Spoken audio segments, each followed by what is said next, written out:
Ce 1er août, les taxes douanières américaines devaient entrer en vigueur. Le président Trump a bel et bien signé le décret la nuit dernière, mais la mise en application est finalement reportée à jeudi prochain, sauf pour le Canada. Voyons cela avec Valérie Lafleur et Barbara Chal. Hier encore, le président américain se montrait inflexible. Il n'y aura pas de sursis pour les Européens et les autres pays concernés par les droits de douane. La date limite du 1er août est la date limite du 1er août. Elle est ferme et ne sera pas prolongée. Un grand jour pour l'Amérique. Mais finalement, le grand jour attendra encore un peu. Les droits n'entreront pas en vigueur avant le 7 août.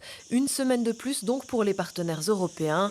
Olives espagnoles, vins français ou maroquineries de luxe se verront appliquer des droits de 15%. Pas de quartier par contre pour le Canada qui se voit infliger des droits de 35%, et ce, dès aujourd'hui. They've been treating our farmers very badly. They've been treating our country very badly for years. And look, we like Canada. I love Canada. I have so many friends in Canada.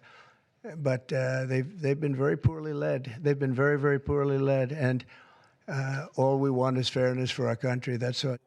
Il faut dire que le Premier ministre canadien avait irrité Donald Trump pas plus tard qu'hier en annonçant qu'il comptait reconnaître l'État palestinien.